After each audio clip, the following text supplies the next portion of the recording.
Why are so many young people leaving the church? It's a huge question, and in this explainer, we're going to dig right into the numbers. We're going to look at some surprising and honestly pretty counterintuitive data that shows which church traditions are actually keeping their people and which ones are not. There's this really common assumption out there. You hear it all the time, especially in church leadership circles. The idea is if you want to stop people from leaving, you've got to modernize. Soften the theology a bit, lower the tension with the culture around you, and just generally make it easier to belong. But here's the twist. When researchers actually look at the data, at who stays and who leaves, the story gets way more complicated. In fact, it often points in the complete opposite direction, and it really challenges that whole popular belief head-on. Okay, so let's dive right into this. We're going to start with a really simple question.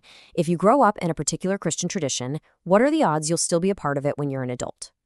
Okay, so what you're looking at here is fascinating.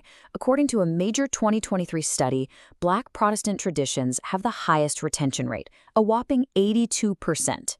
Right behind them are white evangelicals at 76%. But then you see this pretty big drop-off, right? Catholics are at 62% and mainline Protestants are down at 58%. Now, the big takeaway here is that the groups with the best retention, they aren't necessarily the ones that have tried the hardest to modernize. Now, before we go any further, researchers are super quick to point out that this is not a simple cause and effect thing. Retention is incredibly complex. It's this mix of theology, family life, regional culture, and just how strong the community feels. There is no single silver bullet here. To really see how this plays out, let's zoom in on the group from that last chart with the lowest retention, mainline Protestantism.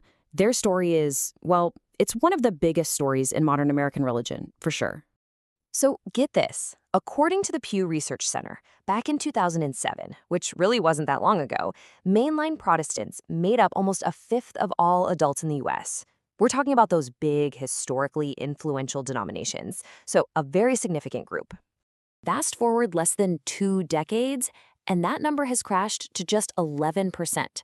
And some sociologists say it's actually even lower, less than 10% today.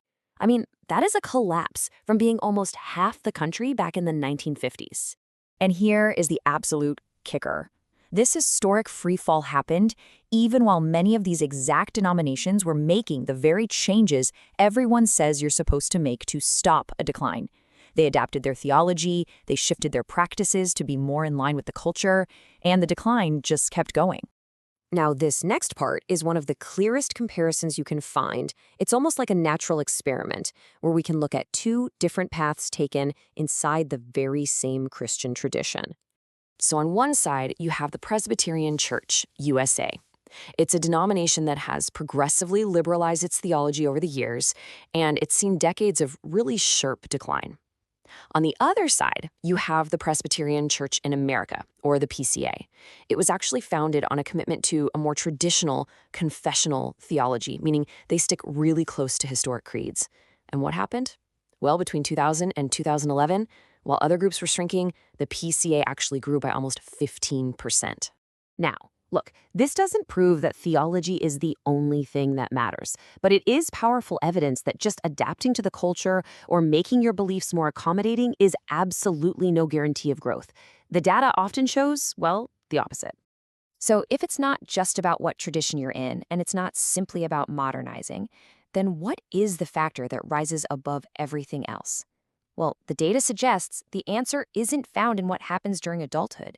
It's found much, much earlier.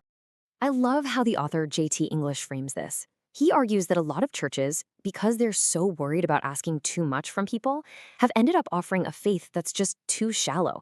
And the result is that people haven't been given a deep, compelling reason to stay when life gets hard or complicated. And this is where the data just screams at you. Pew Research found that the single strongest predictor of whether someone keeps their faith as an adult is how religious their home was when they were a kid. If you were raised in a highly religious home, there's an 82% chance you'll keep your faith. But if you were raised in a low religious home, that number drops to 47%, less than half. And it's not just about rules and making sure you're in a pew every Sunday. The quality of the experience matters a lot. When people look back on their childhood faith experiences positively, retention is high. But when they describe those experiences as negative, it just plummets. It's about both depth and health. And check out how fast this all happens. Lifeway Research tracked this, and it is a cliff. At age 17, 69% of church-going teens are still attending. But by 19, just 2 years later, that number has fallen all the way to 40%. The most critical drift happens right after high school. So the takeaway from all of this data is pretty much unavoidable. If we want to understand why adults stay or leave the faith, we can't start by looking at adults. The patterns, the foundations, they're all set much, much earlier. The strongest retention window begins in childhood. So as we wrap this up, a few really clear conclusions just jump out from the research. First things first, depth matters. A shallow, Sunday school-only kind of faith, it's just proving to be way too fragile. Second, consistency matters. The data shows that a faith that's formed in a highly religious home, where belief and practice are a consistent part of everyday life, is just far more likely to stick around for the long haul. And when you put it all together, it's just crystal clear. Serious, meaningful, spiritual formation in those early years matters so much more than many parents and, frankly, many church leaders seem to realize. So, okay, the data points us straight to this critical childhood window. So, what does healthy, effective faith formation for kids and teenagers actually look like? What's the secret sauce? Well, I can tell you what the research suggests it isn't. It's not about having the flashiest curriculum. It's not about the most entertaining programs. And it's not about having concert-level production quality in your youth room. It's something much more foundational, much more relational. And according to all the research, it's something that so many churches and parents still tragically underestimate. And we're going to explore exactly what that is in the next part of our series.